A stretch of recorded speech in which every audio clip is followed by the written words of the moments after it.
নিজে হয়ে যাবে সুবহানাল্লাহ। আলাইসাল্লাহু বিকাফিন আবদা, আল্লাহ বান্দার জন্য যদি আল্লাহ হয়ে যায়, ওই বান্দার দুনিয়াতেও আখিরাতেও আর কোনো বিপদ আসবে না। তাহলে এই রোজা সবটা আল্লাহ রাব্বুল আলামিন নিজে দিবেন, সেই রোজাটা কত দামি এটা আমরা নিজেদেরকে প্রশ্ন করি। তাহলে আজকের আলোচ্য বিষয় রমজান মাসের শেষ দশকের ফজিলত। শেষ দশক হলো আপনার প্রতিদান পাওয়ার। 20 দিন হলো আপনি আমল করেছেন, বাকি 10 দিন হলো আল্লাহ পাক আপনাকে প্রতিদান দিবেন। উদাহরণ দেয়, এখন সকাল 8টা বাজে আপনি একজন মালিকের কাজ করতে গেলেন, আসরের টাইম পর্যন্ত বা জোহরের আজান পর্যন্ত আপনি মালিকের কাজ করলেন। সন্ধ্যাবেলা মালিক বা কন্ট্রাক্টর তার মালিকের থেকে টাকা নিয়ে আপনাকে ঘুষ করে দিবেন। আপনি যদি কন্ট্রাক্টরের কাছে না যান, বাজারে না যান, বলেন তো বাবা ভাইরা আপনার টাকা কি আপনি যথা টাইমে পাবেন কিনা? পাইবেন? তাহলে রমজানের মাগফিরাতের পরে নাজাতের শেষ 10 দিন, এই শেষ দিন হলো প্রতিদান দেওয়ার টাইম, প্রতিদান দিবস। আপনি 20 দিন কষ্ট করলেন, রমজানের শেষ 10 দিন যদি আল্লাহ দরবারে হাজিরা না দেন, মালিক তো আপনার জন্য প্রতিদান নিয়ে বসে আছে, আপনি তো মালিকের কাছে যান না। ঠিক কি না? শেষ 10 দিনে মসজিদে উপস্থিত পড়া ভিড়, আবার শরীফে মসজিদ নববীতে বড় বড় মসজিদগুলোতে, কিন্তু দুর্গাপূজাতে আমরা বাংলাদেশের মুসলমানরা রমজানের শেষ 10 দিন কেনাকাটা নিয়ে ব্যস্ত থাকি। ঈদ তাদের জন্য যারা রমজানের রোজা আদায় করেছে। আবার বলছি, ঈদ কার জন্য? এখন আপনি রোজায় লাগান নাই, রোজা হকে আদায় করেন নাই, মসজিদে আসেন নাই, তারাবিতে নাই, সেহরিতে নাই, ইফতারিতে নাই, কিয়ামুল লাইলে নাই, তো আপনি কি যে করবেন? আপনি কেন ঈদের সাজবেন? আপনার কথা। আল্লাহ রাসূল বলেছেন, ঈদের আনন্দ তাদের জন্য যারা দীর্ঘ একটি মাস কষ্ট করেছে, সিয়াম সাধনা করেছে, ওই রমজানের আনন্দ, ঈদের আনন্দ তাদের জন্য। قال رسول الله صلى الله عليه وسلم للصائم فرحتان, রোজাদারদের জন্য দুটো পুরস্কার। ফারহাতুন একটা বিদায়ে, একটা হলো দুনিয়াতে, আরেকটা হলো আখিরাতে। রোজাদারদের জন্য পুরস্কার কয়টা? দুইটা। একটা হলো দুনিয়াতে, আরেকটা হলো আখিরাতে। দুনিয়াটা হলো ইফতার আর ঈদুল ফিতর। দুনিয়াটা কি? এটাকে বলা হয় ঈদুল ফিতর আর ইফতার। তাহলে আল্লাহ রাসূল বলেন রোজাদারদের জন্য হলো ঈদের পুরস্কার। ঈদটা দিয়ে আল্লাহ পাক বান্দাকে বলেন, বান্দা দীর্ঘ একটি মাস রোজা রেখেছো, এবার তুই একটু খানা পিনা কর, কিন্তু একটি মাসের দিনের খাবারের যে অনশন সেটা তুই বন্ধ কর। এটা হলো ফিতর। ঈদুল ফিতর অর্থ কি? মানে যে উৎসবের মাধ্যমে আপনার দীর্ঘ এক মাসের অনশন ভাঙলেন দিনের খাবারের ক্ষেত্রে। অর্থ হলো আপনার রোজার মধ্যে কিছু ভুল ত্রুটি হয়েছে, কিছু বাঁচছে, কিছু আংশিক ক্ষতি হয়েছে, তার রিকভারির জন্য ফেতরা। তাহলে ফেতর, ফেতরা, ইফতার এগুলো অর্থ কি? ইফতার অর্থ হলো আমাদের সারাদিন রোজা রাখলাম, এখন ভঙ্গ করো। ইফতার শব্দের শাব্দিক অর্থ হলো ভঙ্গ করা। কথা বুঝেন? আর আল্লাহ রাসূল বলেন, ইসরাঈলি ফারাকাতানে, রোজাদারদের জন্য দুটো পুরস্কার। ফারাকাতুন ইনদা বিদারিহি, একটা পুরস্কার হলো ইফতারের টাইমে ঈদুল ফিতর, এগুলো হলো দুনিয়া। ওয়া ফারাকাতুন ইনদা লিকাই রাব্বি, আসল পুরস্কার হচ্ছে আসল ময়দানে আল্লাহ পাক রোজাদারদের সাথে স্পেশাল দিদার লাগানো করবেন। সুবহানাল্লাহ। প্রিয় ভাইরা আমার, বন্ধুরা আমার, প্রিয় মুসলিমরা আমার, তাকাব্বু লাইলাতুল কদরে আম্মা আয়েশা সিদ্দিকা রাদিয়াল্লাহু তাআলা আনহা থেকে বর্ণিত। قال رسول الله صلى الله عليه وسلم তাকাব্বু লাইলাতুল কদরে ইন আশরাফি মিন রমাদান। আম্মা আয়েশা সিদ্দিকা রাদিয়াল্লাহু তাআলা আনহা থেকে বর্ণিত, হুজুর বলেন,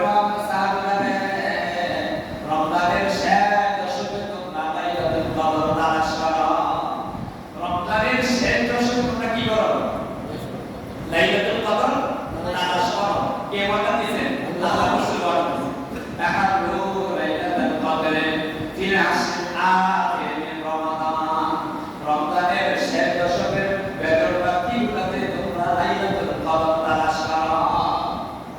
তাহলে আমরা লাইলাতুল কদর তালাশ করব একদিন না, রমজান মাসের শেষ দশকের বেজর প্রত্যেকটা রাতে, বেজর প্রত্যেকটা রাতে 21, 23, 25, 27, 29 কয়টা রাত?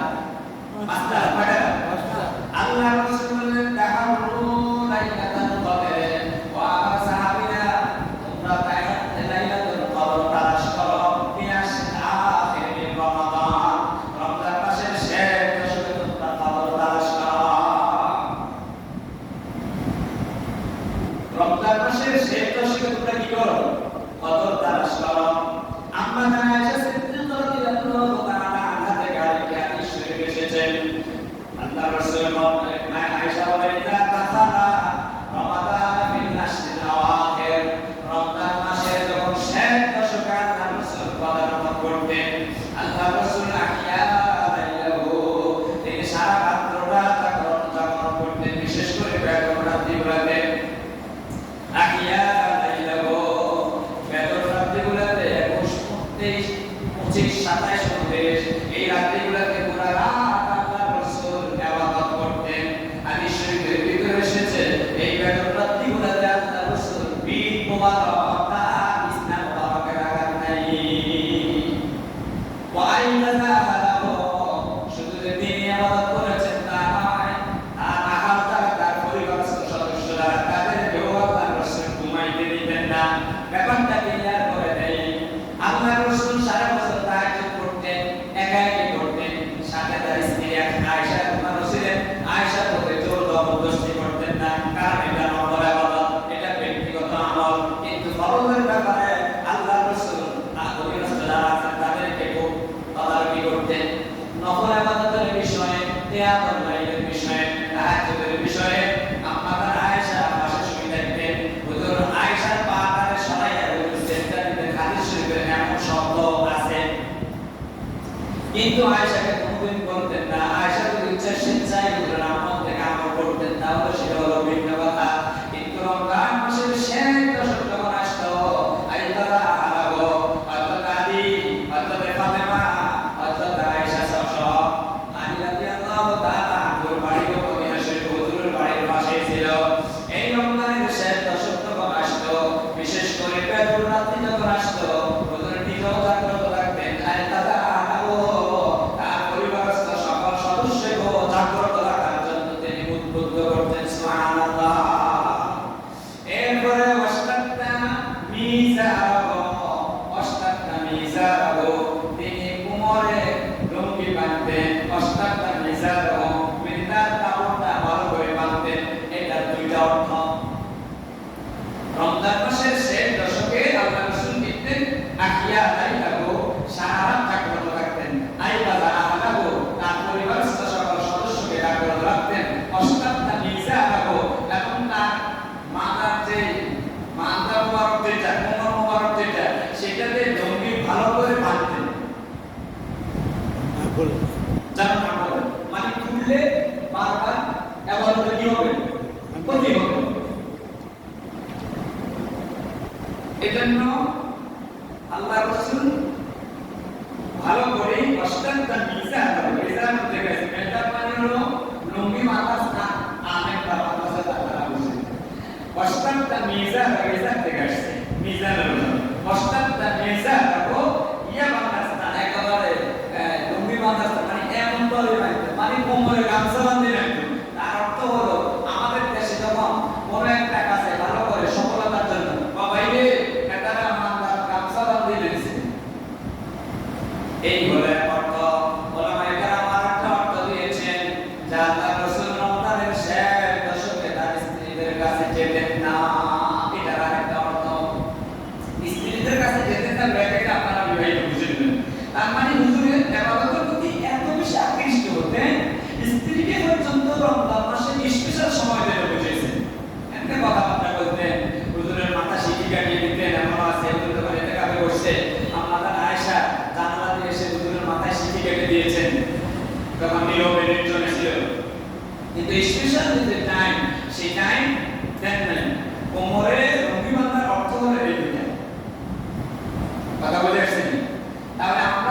নবীর উম্মত নন কথা বলেন আমরা তো সেই নবীর উম্মত আমাদের কেন হওয়া উচিত আর আমাদের আমল করার তৌফিক দান করুন তাহলে রমজানের মাসের শেষ দশকে পাঁচটি মৌলিক আমল কয়টা আমল বলছি আজকের আলোচনার বিষয় দিয়েছি রমজান মাসের শেষ দশকের ফজিলত আমল ফজিলত কতক্ষণ বলছি টাইম নাই বিদায় বলিকে আর যাচ্ছি না কারণ একটা বিষয় নিয়ে শেষ করার পরে রেডি কিন্তু এক পয়েন্ট আপনি পড়ে দেখবেন বাকি পয়েন্টগুলো যদি কিছু ধারণা না দিতে পারে তাহলে এটা ফুলফিল হয় না তাহলে ফজিলত গেল তাহলে রমজান মাসের শেষ দশকে আল্লাহ রাসূলের পুরো জীবন থেকে আমল আমরা পাই পাঁচটা কয়টা পাঁচটা এক নম্বরে আল্লাহ রাসূল সারা রাত ইবাদত করতেন সারা রাত ইবাদতের বিষয়ে অনেক কথা বলেছি আল্লাহ রাব্বুল আলামিন বলেন আল্লাযীনা ইয়াবিতুনা লিরাব্বিহিম সুজদান ওয়া কিয়ামা রহমানের বান্দার 13টি বৈশিষ্ট্য তার ভিতর অন্যতম একটা বৈশিষ্ট্য হলো তারা রাত্রি সিজদায় এবং কিয়ামের মাধ্যমে অতিবাহিত করে সুবহানাল্লাহ আল্লাহ রাব্বুল আলামিন বলেন আম্মান হুয়া কানিতুন আলা আল-লাইলি সাজিদান ওয়া কাইমান ইয়াহযারুল আখিরাতা ওয়া ইয়ারজু রাহমাত রাব্বিহ পরে আমি যারা রাতে সিজদা এবং কিয়ামের মাধ্যমে আল্লাহকে ভয় করে রহমতের আশা করে আবার বলছি পরে আমি যারা রাতে সিজদা এবং কিয়ামের মাধ্যমে রাত্রি অতিবাহিত করে আল্লাহকে ভয় করে এবং আল্লাহর রহমতের আশা করে ভাইও আমার আপনার ইবাদত দিয়ে জান্নাত পাওয়া অনেক ঠিক আপনি আমি এই কথাটা আরেকবার বলেছি এমন সাহাবী আছে ইমামের যে জিহাদের ময়দানে গেছে এক ওয়াক্ত নামাজ পড়তে পারেন না কিন্তু শহীদ হয়ে গেছে এমনি জান্নাত পেয়েছে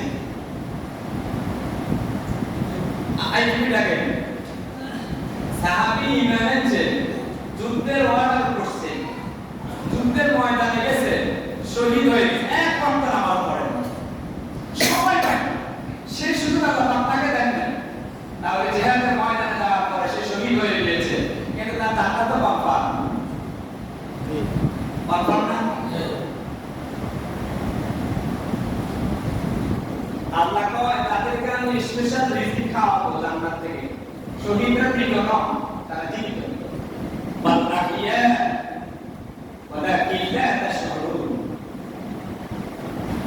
তো আপনার ইবাদত দিয়ে জান্নাত নয় ইবাদত হচ্ছে ওই সাহাবী জিহাদের ময়দানে গেছে ওইটাকে উসিলা ধরছে কথা ক্লিয়ার ওই সাহাবী জিহাদের ময়দানে গেছে এটা আল্লাহ উসিলা ধরে দিয়েছে আমাদের ঈমান আনার পরে যেইটুকু হায়াত পাইছে আর কারণে ভালোবাসা দেয় না আমার এই বান্দার এক ঘন্টা হলেও এটা আমার কাছে ভালো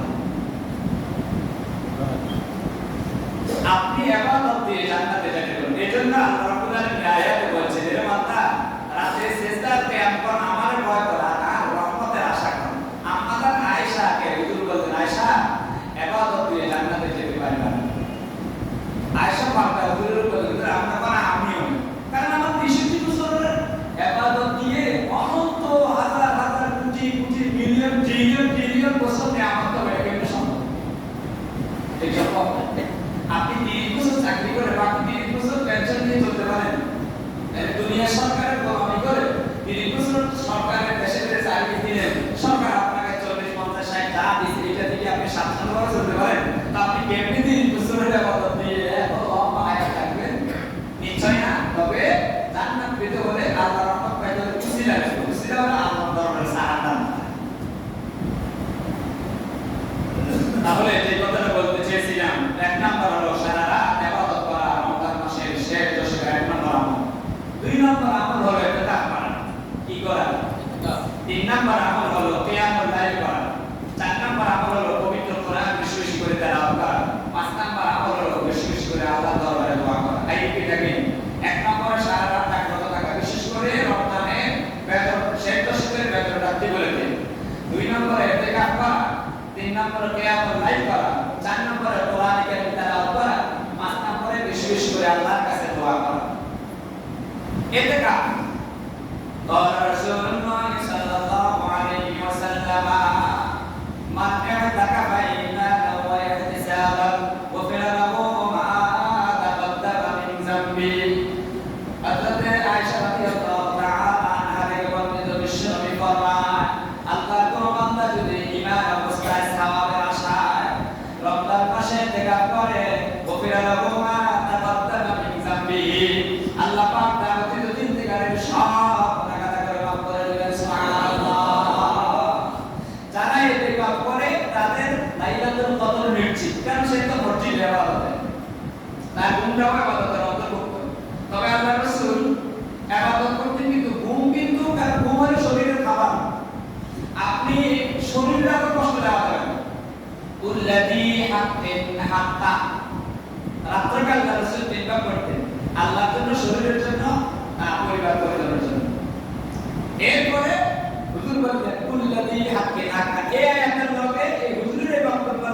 আল্লাহ বলেছে ওয়া আতি কুল্লাযী হাক্কিন হাক্কা, প্রত্যেককে প্রত্যেকের প্রাপ্য দিয়া দাও।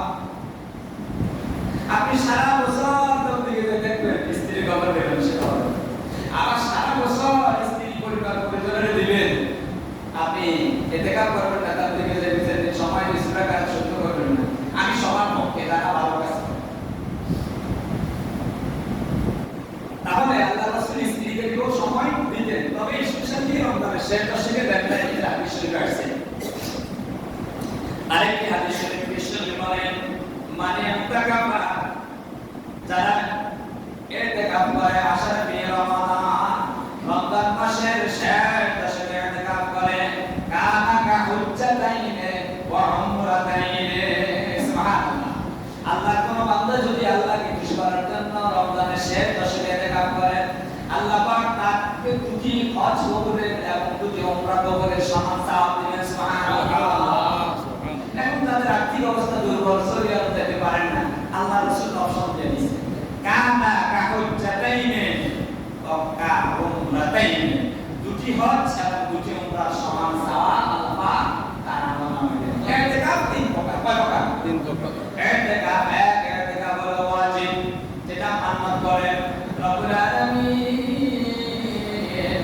আমি যদি এ প্লাস পাই, সারা বছর কষ্ট করেছি, পরিশ্রম করেছি, আমি যদি এই পরীক্ষা এ প্লাস পাই, মাওলা রে আমি রমজানে অথবা গাইডে রমজানে আমি ইতিকাফ করব, তার ওই ইতিকাফটা ফিরাত করা হলো ওয়াজিব। আপনি একটা ভালো কাজে নিয়ত করবেন, ওমা আনফাকতুম মিন নাযরিন আও নাযারতুম মিন নাযরিন, আপনার মান্নত হবে একমাত্র আল্লাহর সন্তুষ্টির জন্য। রব্বুল আলামিন আমার ছেলেটার জন্য আমি দোয়া করি, আমার ছেলেটা যদি ভালো একটা চাকরি পায়, আমি 10 দিন ইতিকাফ করব, ওই ইতিকাফটা ফিরাত করাটা হলো ওয়াজিব। আরেকটা হলো সুন্নাতে মুআক্কাদা, যেটা রমজান মাসের শেষ দশকে করে, এটাকে সুন্নাতে মুআক্কাদায়ে কিফায়া বলা হয়। কিফায়া মানে হলো এমন জাতীয় শব্দকে বলে পুরো গ্রাম থেকে মুসলিমায় কয়েকজন আদায় করতে হয়ে যায়, যেমন সালাতুল জানাজা পড়তে কিফায়া, পুরো গ্রামের উপর থেকে 50 60 100 ওই ব্যক্তির জানাজা দিলে সবার উপর থেকে হক আদায় হয়ে যাবে। সাইন আবার এই উসিলা দিয়ে আপনার ব্যস্ততা নাই, কিন্তু জানাজা থেকে মাহরুম হবেন না। কথা বুঝেন না? জানাজা থেকে মাহরুম হবেন না। জানাজাতে যাইলে দুটো সওয়াব, জানাজাতে এক সওয়াব, মাটিতে আরেক সওয়াব। ফজিলত কি? পারাবু কিরাতান, কিরাতান হলো বহুত পাহাড় পরিমাণ, বহুত পাহাড় পরিমাণ স্বর্ণ যদি আপনি আল্লাহর রাস্তায় দেন, যে সওয়াব পাবেন, জানাজায় শরীক হলে সেই সওয়াব পাবেন। আপনার ব্যস্ততা আছে, আপনার আরো ফরজে জানাজা ফরজে কিফায়া, ফরজে আইনের মতো আপনার কিছু কাজ আছে, আপনি সেই কাজটাকে যেহেতু গ্রামের অন্যান্য মানুষরা যাবে, তাই আপনি না গেলেও আপনার হবে। কিন্তু আপনি প্রত্যেকদিন এই দোয়া দিয়ে এই মাসালা দিয়ে আপনি জানাজা যাবেন না। আবার আল্লাহ রাসূল বলেছে লিল মুসলিমি আলাল মুসলিমি ওয়া ফি রিওয়ায়াতিন লিল মুমিনি আলাল মুমিনি সিত্তা খিসাল, মুমিন মুমিনের প্রতি 6টা অধিকার, তার ভিতরে অন্যতম হলো ইদা মাতা ওয়া ইয়াশহাদু, যখন কেউ মারা যায় তখন তার ওখানে উপস্থিত হওয়া মানে জানাজায় শরীক হওয়া। এটা আল্লাহ রাসূল হাদিস শরীফে বলে দিয়েছেন। তো যে কথাটা বলতে চাই যে ইতিকাফ আল্লাহ রাসূলের জীবনে আল্লাহ রাসূল প্রতিটি রমজানে ইতিকাফ করেছেন। যে বছর হুজুর ইতিকাফ করবেন, আল্লাহ পাক জানাই দিয়েছেন আমাদের এই শেষ রমজান, ওই বছর হুজুর 20 দিন ইতিকাফ করেছেন। সুবহানাল্লাহ। আমাদের এই সমাজে যারা ইতিকাফ করেন, আমরা তো ব্যস্ততার কারণে পারি না, আল্লাহ আমাদেরকে জীবনে কোনো একবার হলেও অন্তত একবার দুইবার বসার জন্য কবুল করুন। আমাদের রাসূল যেহেতু করেছেন, আমরাও এমনটা করার জন্য কি করব? চেষ্টা করব। এই বছর যারা বসেছেন, বিশেষ করে যুবকদেরকে আমি খুব বেশি ভালোবাসি, আমার স্নেহের, আমার প্রিয় তামজিদ ইতিকাফ করবে যুবক, এবং আমার বাবুল ভাই, আমার প্রিয় ভাই আব্দুল্লাহ বাবুল ভাই, পারবার ভাই উনিও বসবেন, আমাদের বাসায় আছেন। আমাদের মোস্তফা ভাই কি বসবেন না? এবার বলবেন না, ওই যে বসে অসুবিধা নেই, আল্লাহ রাস্তা করে দিব। আচ্ছা, চিন্তা বিক্রি করি ইতিকাফ মামুনরাও করতে পারে, তবে তাদের জন্য কোথায় বলে তিনি যদি টাকা নামাজ পড়েন, সেটা একটু সামিয়ানা দিয়ে একবারে পরিপাটি করে সেখানে তিনি কি করবেন? ইতিকাফ করবেন। তবে একটা মাসালা বলে দিই, আপনি যদি ইতিকাফের টাইমে যদি নিয়ত করেন আমার কোনো আত্মীয় স্বজন যদি মারা যায়, আমি জানাজা যাব, এটা আজকে আমি গবেষণা করে পাই না, তাহলে আপনি যেতে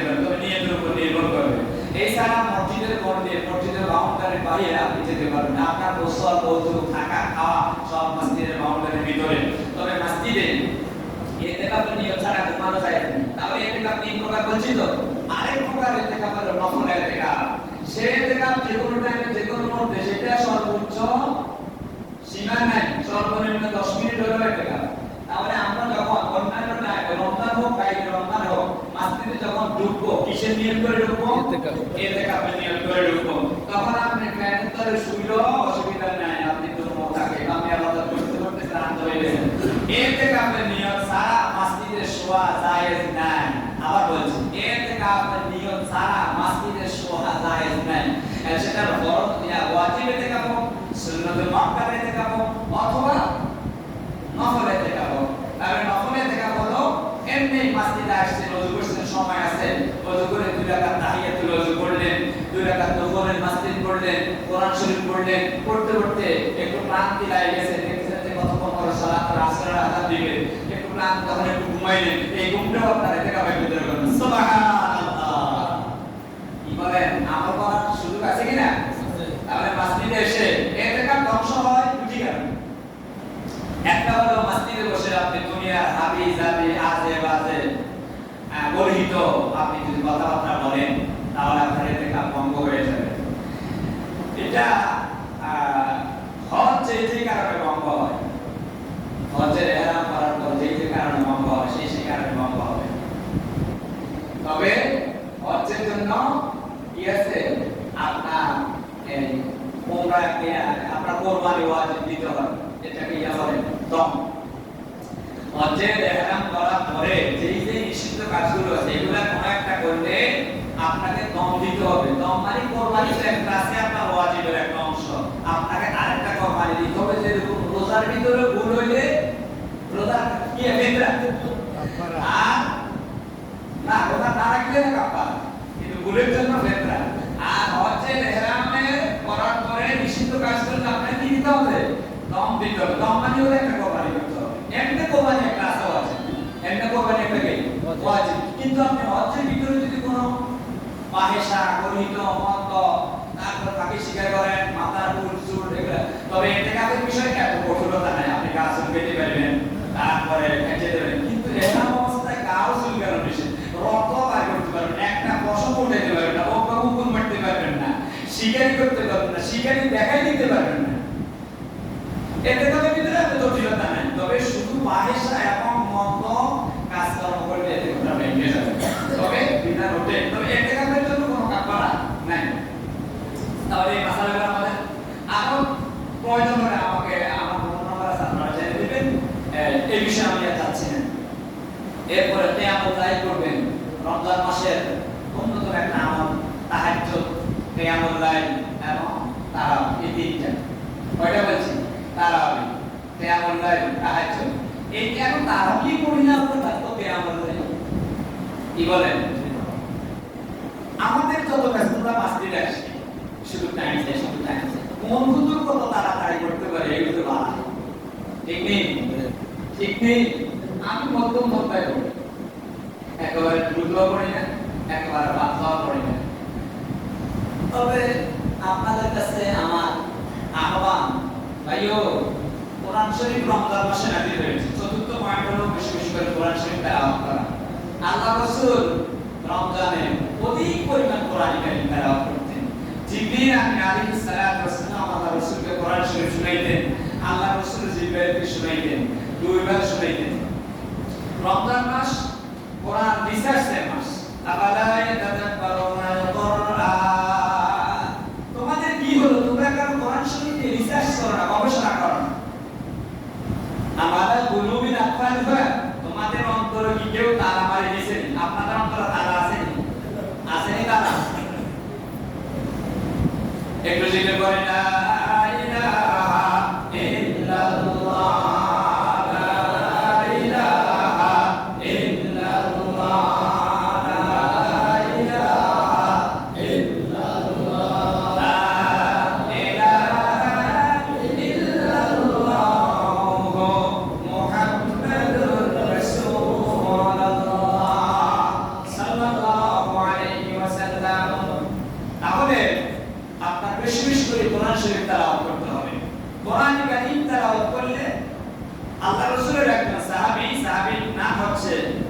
আব্দুল্লাহ ইবনে আল-আমতাতি রাদিয়াল্লাহু তাআলা আনহু বলেন, তিনি বলেন নাবাউল কলবি খামসাতু আশিয়া, কলবের দাওয়া, দাওয়া চিনেন মানে ঔষধ। কলবের ঔষধ হলো 5 প্রকার। কয় প্রকার? 5 প্রকার। ঠিক 5 প্রকার খেয়াল রাখবেন। এক নম্বর হলো মাজালিসাতুস সালিহিন। কলবের দাওয়া, কলবের নিরাময়, কলবের ওষুধ হলো 5টা জিনিস। কয়টা জিনিস? এক নম্বর হলো মাজালিসাতুস সালিহিন, নেককারদের মজলিসে বসা, আল্লাহ ওয়ালাদের মজলিসে বসা, বুজুর্গদের মজলিসে বসা। যেই মজলিসে বসে আল্লাহর কথা, আল্লাহর রাসূলের কথা, কোরআন শরীফের কথা, হাদিস শরীফের কথা চর্চা হয়, এমন মজলিসে বসে অন্তরটা পিউরিফাইড, বিশুদ্ধ হয়ে যায়, মুক্ত হয়ে যায়। 2 নম্বর হলো কিরাআতুল কুরআন, অন্তর বিশুদ্ধ হয়, অন্তর মুক্ত হয়। কোরআন কারীম তেলাওয়াত করলে আল্লাহ রাব্বুল আলামিন বলেন আল্লাযীনা আমানু ওয়া তাতমাইন্নু কুলুবুহুম বিযিকরিল্লাহ। ও দুনিয়ার মানুষেরা, তোমরা কি তোমাদের কলবকে বিশুদ্ধ করতে চাও কিনা? যদি বিশুদ্ধ করতে চাও, আলা বিযিকরিল্লাহ তাতমাইন্নুল কুলুব, কলব বিশুদ্ধ হয় একমাত্র আল্লাহর কোরআন কারীম তেলাওয়াতের মাধ্যমে। সুবহানাল্লাহ। 3 নম্বর হলো ইকলাউল বাতনি মিনাল হারাম, কলব বিশুদ্ধ হয়, অন্তর বিশুদ্ধ হয়, পেটের ভিতরে যদি হারাম খাবারটা যায়, পেটের ভিতরে যদি হারাম খাবার যায়, তাহলে কলব কি হয়? বিশুদ্ধ হয়। লা ইয়াদখুলুল জান্নাতা জাসাদুন উযিয়া বিল হারাম, আল্লাহ রাসূল বলেছেন যে দেহটা হারাম খাবার দিয়ে বড় হয়েছে, ওই দেহটা, ওই বডিটা জাহান্নামে প্রবেশ করবে, জান্নাতে প্রবেশ করবে না। এক একটা পয়েন্টের উপর ঘন্টার পর ঘন্টা বক্তব্য দেওয়া দরকার, কিন্তু আমি আমার টাইমের দিকে খেয়াল রাখছি। তাহলে 4 নম্বর হলো আপনার অন্তরকে বিশুদ্ধ করতে পারে, অন্তরে প্রশান্তি করতে পারে। গভীর রজনীতে মাওলার সাথে কথা বলার জন্য মাধ্যম হলো কিয়ামুল লাইল। গভীর রজনীতে আপনি কার সাথে কথা বলবেন? আল্লাহর সাথে। আমার আপনার দুঃখের সুখের সব কথাগুলো একেবারে আবেগ দিয়ে কাকে বলবো? আল্লাহকে। তাহলে 4 নম্বর হলো অন্তর বিশুদ্ধ হয় কিয়ামুল লাইলের মাধ্যমে, তাহাজ্জুদের মাধ্যমে। 5 নম্বর হলো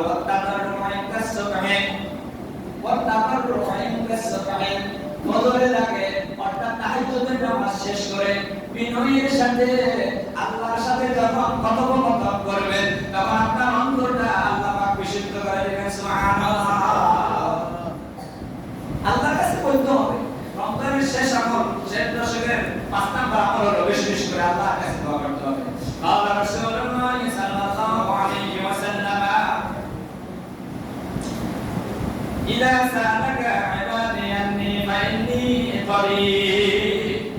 রাসূলুল্লাহ সাল্লাল্লাহু আলাইহি ওয়াসাল্লামের কাছে সাহাবায়ে কেরাম আসে বললেন, ইয়া রাসূলুল্লাহ, আল্লাহ রাব্বুল আলামিন কি বেশি দূরে নেই? আমার রাসূল বললেন, না। আল্লাহ আয়াত নাযিল করলেন, আন্নী ফাইন্নী করিব, আমার আল্লাহ একেবারে নিকটে। লা ইয়াসিদু দুআ, লা ইয়ারুদ্দু ইল্লা দুআ, ওয়া লা ইয়াসিদুল উমরা ইল্লা আল বিরর। আপনার বাক্য পরিবর্তন হবে না দোয়া ছাড়া। তবে দোয়াটা কার কাছে করতে হবে? দোয়া লাগে আপনাকে 2টা কাজ করতে হবে। ওয়াস্তাঈনু বিস-সাবরি ওয়াস-সালাহ, আপনি আল্লাহর সাহায্য পাইতে হলে 2টা বৈশিষ্ট্য আপনার থাকতে হবে। নামাজ লাগবে, সবর লাগবে। নামাজ লাগবে, কি লাগবে? সবর লাগবে। আমাদের আয়েশা রাদিয়াল্লাহু তাআলা হুজুরের প্রশ্নের কথা বলতে রব, রমজান মাসের শেষ দশক আসছে, রাত্রি যে আমি মুনাজাত করব, কেমনে করব? হুজুর বললেন, কুল্লি ইয়া আয়েশা, ও আয়েশা তুমি বলো, আল্লাহুম্মা ইন্নাকা আফুউন, ও মাওলা আপনি ক্ষমাশীল। আল্লাহ 99টি মুনবাসত নামের ভিতরে একটা হলো কি? আফুউন। আল্লাহুম্মা ইন্নাকা বলেন, আল্লাহুম্মা ইন্নাকা আফুউন, আয় আল্লাহ আপনি ক্ষমাশীল। তুহিব্বুল আফওয়া, আপনি শুধু ক্ষমাশীল তাই না, আপনি তো ক্ষমা করতেও ভালোবাসেন। এমন ভাবে হুজুর 3টা বাক্য দিয়ে পেঁচাই গেছে আল্লাহরে। আল্লাহ গো আপনি ক্ষমাশীল, ক্ষমা করতে আপনি পছন্দ করেন। তুহিব্বুল আফওয়া ফাআফু আন্নী, আপনি যে ক্ষমা করতেই ভালোবাসেন, আপনার বান্দাকে ক্ষমা কেন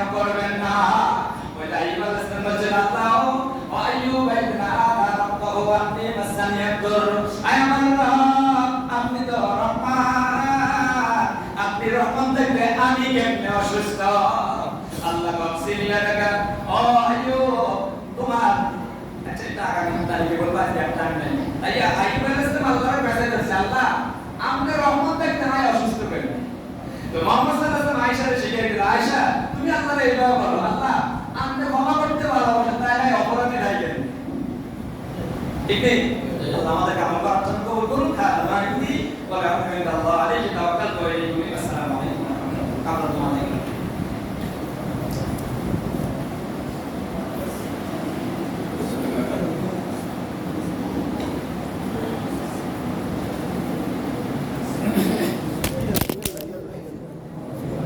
বুড়ো হয়ে গেলে দা